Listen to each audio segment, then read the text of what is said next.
the take profit. Let's imagine that we have some sort of market movement, which is illustrated by this line chart on the left. And also, let's assume that your analysis at this point in time suggests that we should enter into a buy order. And that's exactly what we do. Well, a take profit is an additional order which you can make part of your buy order. So basically, you can make this alteration to your buy order, specifying that if the price ever reaches a certain level, then you want your buy order to automatically be closed. So you can always close any order manually with just by clicking on it and telling the trading terminal to close the order.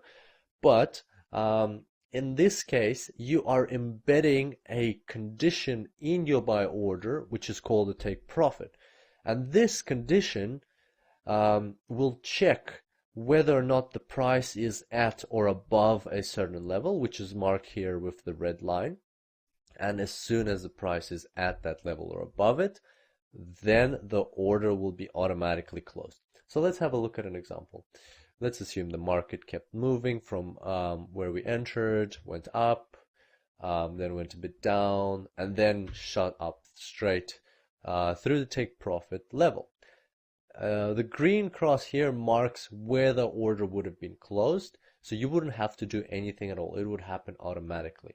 And therefore you would earn a profit from this order closing, and that's why this is called a take profit.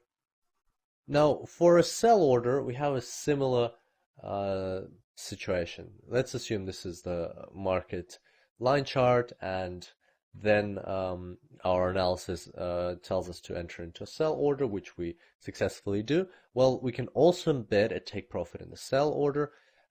As you would imagine, the take profit for a sell order has to be below the entry point, because we will earn profit if the market goes down. We're taking a short position in the market. So let's see what happens next. The market goes against us for a bit, then goes in our favor, then kind of flattens out a bit, and then it goes straight through the take profit. And that's where our order gets closed, and we earn profit on the forex market. That's why it's also called a take profit. So that was our take profit. Don't forget to leave a review for this course if you haven't yet. And until next time, happy trading. Stop loss. The concept of a stop loss is very similar to a take profit, but it is the other way around. It's the opposite, actually.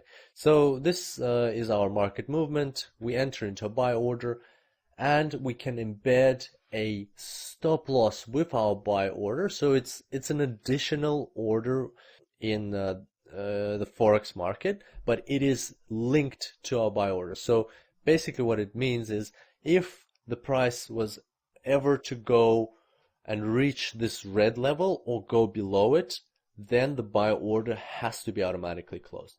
So that kind of saves you the trouble of monitoring the market and always worrying and checking if the price has gone down, because you put this rule into your buy order, and as soon as this condition is met, your buy order will be closed. So this is the market going down against us. So we were thinking it was going to go up, but actually went down, and then bam, price crosses our stop loss and the order gets closed.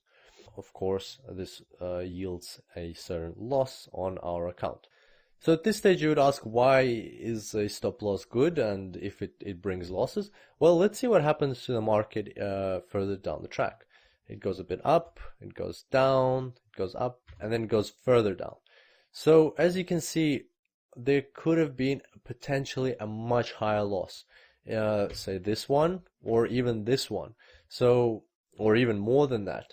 And so it's better to control your losses and exit according to your trading strategy, and exit on time rather than overweight and bear a very high loss. So smaller losses are much better than bigger losses, and that's where your stop loss comes into play. It helps you exit the market, because what we're doing in trading is, we won't always win in all of our trades. There will be losses. Inevitably, there will be losses on the account. And it's all about managing those losses, managing those risks, and getting out of the market on time. And that's where your stop loss will help you control the losses on your account. It's a very important feature, and I highly recommend to always set a stop loss for any of your orders. Let's look at a stop loss for a sell order. So a sell order, we're anticipating a downward movement in the market. We can set a stop loss which has to be above the entry price, and that's because when we anticipate a downward movement, we will only lose if there's an upward movement.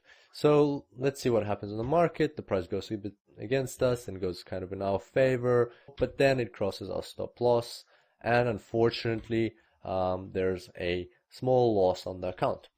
Let's see what happened to the price going forward. Went up, went even further up. So if not for our stop loss, we could have closed the order there, or we could have even closed it there, and that would have been a much greater loss on the account. So as you can see, stop losses, even though they bring losses to the account, but they are very useful and very helpful in controlling your risks and managing any potential losses on the account. And so just a final note to finish off, take profits and stop loss can and probably should be set together. As I said, I recommend always setting a stop loss, and you can combine it with a take profit if you like. You can set both of them and attach them to one order. Finally, a word of caution. Sometimes when the market volatility is very high, for example, during in market news, your broker may not be able to execute your stop loss. It is a very rare condition, but sometimes happens when there's just basically no price, no takers at your stop loss level or take profit level. And what will happen then is a massive slippage can happen, and even though you have a stop loss, it's not 100% guarantee that your order will be closed at stop loss. It's probably like a 90-95% guarantee, but sometimes it does happen that an order can slip through. That's an inherent risk of the forex market. You have to be aware of that, and that's why I highly recommend having a look at my tutorials on fundamental trading and seeing how to kind of understand when there's market movement, so you avoid trading at those times. That's what I personally do. I kind of stay out of the market when I know there's going to be massive movement. Types of orders on the forex market. There are two main classes of orders on the forex market, and these are market orders and pending orders. And there are two sub categories in the pending orders. These are stop orders and limit orders, and we'll have a look at all of them right now. So market orders. You're already familiar with these orders. These are the buy order and the sell order. Stop orders. So the first type of stop order that I'd like to introduce you to is the buy stop. So basically, the buy stop is a pending type of order. What that means is that when you set a buy stop, you're not actually entering the market. You're setting a condition or a trigger or a future order. So you're saying, if something were to happen, then I want my terminal to enter the market automatically for me.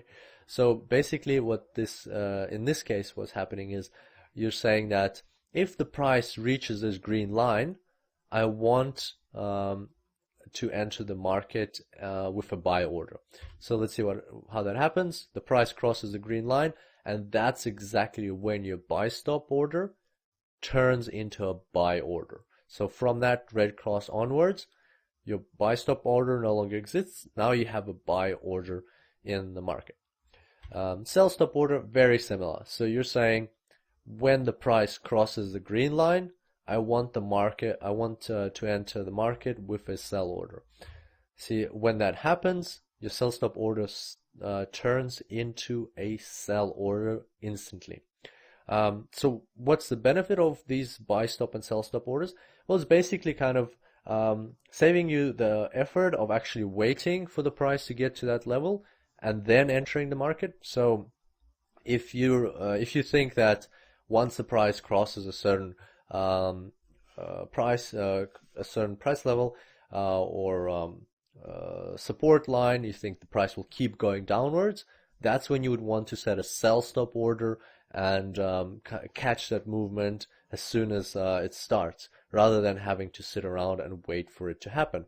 The other thing is that if that doesn't happen, if the price, for example, in this image that we have in front of us, if the price were to keep going upwards, then you would never enter the market at a sell with a sell order, because the price wouldn't have crossed this green line and wouldn't have triggered the sell order.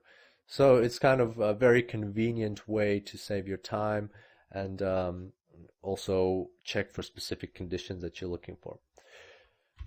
Limit orders. Limit orders are similar to stop orders, but they may be a little bit more complicated to remember how they work. But we'll get the hang of it. So a buy limit order is actually set below the market. So what you're anticipating is for the market to go down, touch your order, cross it, touch it, and then go back up. So you're kind of anticipating a recoil. You think that, yes, the market will go up, but first it will go down. And instead of entering right away, so you could have entered back here with a buy order, you want to get the most of this movement. So you want to actually let the market go down a bit, then enter with a buy order, and then you'll get this whole movement rather than getting only half of it.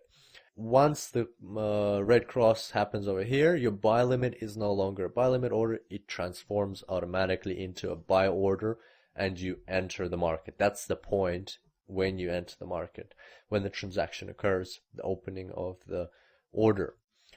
Sell limit, it's a very similar concept. You are anticipating an upward movement before a downward movement.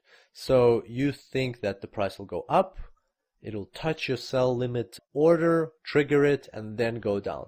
Once again, you would do this if you're anticipating an overall downward trend, but you think there will first be some sort of retracement upwards. And instead of entering the market back over here with a sell order, you want to get the full movement, so you let the market go up first, touch your sell limit order, and then go down.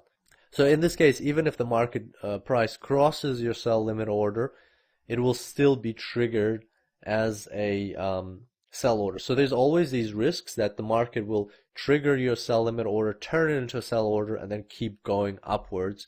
That can also happen, and your sell limit order will be triggered and you will be in the market.